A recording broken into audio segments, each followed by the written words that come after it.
Racism Explained. Hey everyone, it's Spoonful for you, back at you again with another video, and today I am talking about Disney and people always bashing it for its racist elements. Now, let me just make myself clear, I don't support racism in any way or sexism in any way, and I would just like to clear up that yes, Disney has had a track record of some racism like blackface, especially in the older cartoons from the 20th century. Blackface back then was basically like the modern memes of today. You know, every studio just cashed in with blackface, and there was blackface everywhere, and they just found it as comedic. And today, that would be totally wrong. You know, black people being made fun of is horrible. You know, nobody wants to be made fun of just for their skin color. So I don't support that in any way, but today I'm talking about the racism and the sexism that has been talked about lately at the Disney theme parks. And I just want to clear it up that many things that are found at the Disney theme parks are not sexist or racist in any way. And I'm tired of SJWs attacking the Walt Disney Company for these false claims.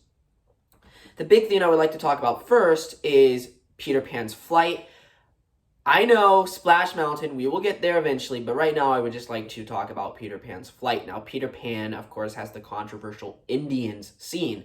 A lot of people don't like these scenes because they believe it's stereotypes of Indians of today and of our past. However, when you look into greater detail and you start using your noggin a little bit, Neverland doesn't exist, guys. It never existed.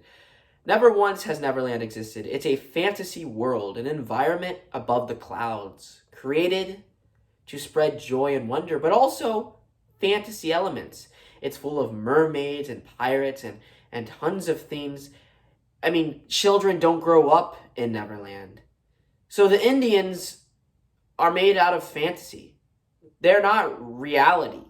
These Indians are not of the Indians in our world. These are Indians of a fantasy world. So I don't care how crazy they make these Indians. These are not our Indians of today. Now, if Peter Pan was a documentary-styled show or a movie and it just talked about Indians and it showed them as this, as stereotypes, then I would have a problem with it. But because it's Neverland, because it's Peter Pan, because it's this fantastic world, there's nothing racist about these Indians. You can make them as crazy as you want them because they're not real. They're not of existence. These Indians are fantasy. They're just as fantasy. They're just like Mickey Mouse or Donald Duck. They're fantasy, ladies and gentlemen. They're cartoon characters. They're not of our reality. So I don't have a problem with it. Next, we're moving on to the Jungle Cruise. Now, I've been hearing this a lot lately of the head hunters scene. Now, I never thought this was controversial. You know, I never heard of it being controversial until this year, of course, because of the George Floyd protests. Now, a lot of people claim that the head hunter scene is racist towards African Americans because they are black. They believe that it's racist because they are trying to attack us. And I don't see anything racist about this scene at all. The only thing is their color. They're black. There's no mention of color. There's no mention of slavery. There's no slangs towards these black people. They're not calling them Negroes. They're not calling them disgusting people or anything. If the headhunters were white, I don't think we would have a problem. I mean, look at the end. Trader Sam is white, and he's a headhunter, head seller. Nobody cares because he's white, ladies and gentlemen. Or you could say Hispanic, but more white. The headhunters only have a controversial background because they're black. But ladies and gentlemen, if they started adding white headhunters into the scene, nobody would care. Headhunters are headhunters. It doesn't matter what color you are. It's the same as me. Teachers in the world are teachers. There's white teachers, black teachers, Hispanic teachers, Asian teachers.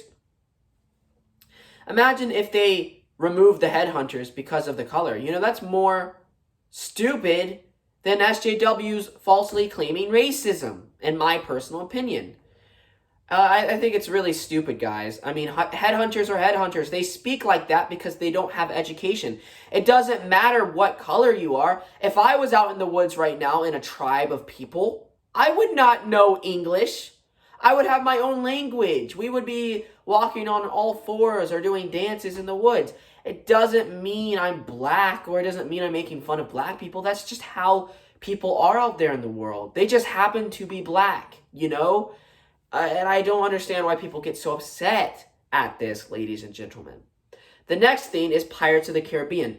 The original redhead scene was a portrayal of characters in the pirate times. You know, Disney really wanted to show off what was happening during that time period. Now, I do want to make myself clear that Pirates of the Caribbean later has been talked about and has been broken down. Pirates of the Caribbean is not a realistic story of pirates. You know, you have barges, and you have the planks, and you have them laughing and just crying and burning down buildings with alcohol. You know, this is a fantasy version of Pirates of the Caribbean. This is not a real life version of pirates. You know, a lot of pirates didn't go hour. A lot of pirates didn't, you know, jump off planks. No pirates really did that. Hollywood created that. So I understand why they removed the redhead scene, but then again, I don't really understand why they removed it, because it does show that the pirates are these drunken buccaneers. And if you remove a redhead scene, it kind of removes the hardcore elements of these pirates. It just gives them an innocence, and you feel a little weird at the end when they burn down the city, because you have them just doing innocent things. Yeah, they dunk the mayor in the well, but other than that, what else do they really do? They want food, they want chickens for their eggs, and then at the end they burn down the whole town. I mean, it just doesn't really flow well anymore, and I think that's really a problem. They should have kept the redhead scene, because it shows how pirates kind of were back then. You know, they sold women for money, and this was very real back in the day. They would sell women for money, and they called them wenches and stuff like that. And I think they really should have kept that historical element in Pirates of the Caribbean, because without it, guys, you've just lost that historical element found in Pirates of the Caribbean. Even though it's kind of regarded today as a fantasy version of pirates, I still think there are historical elements to it. Of course, the next thing we're talking about is Splash Mountain. Splash Mountain has been deemed the worst out of all of them for its stereotypes of black African Americans. Now, you've all heard the story on my channel that they're not actually stereotypes, but caricatures of the black African Americans, what they were going through back in the 1800s. These characters were created by former slaves to make them feel at ease during these horrible times in the 1800s. It made them feel better when they talked about these characters, because it made them feel like they could do anything. It made them feel like they had this fantasy world where they could accomplish anything and have a fantastic world and a fantastic environment. That's what Splash Mountain is. It's not making fun of black African Americans. It's actually honoring them. It's their folklore. And I think it's ridiculous for people to claim that it's about making fun of black people when it's not. So I hope you enjoyed this video, everyone. I just wanted to tidy up everything and all these false claims of racism and sexism in the Disney parks. It really does need to stop. It's honestly getting ridiculous at this point. So I just wanted you guys to watch this video. These claims are ridiculous, most of them. And this was just Disney racism explained. So I hope you enjoyed the video. Share this video. Hit the bell icon. Leave a like. We need more subscribers. Hope you enjoyed the video. Bye, everyone. Thanks for watching, guys. And don't forget to leave a like on the video.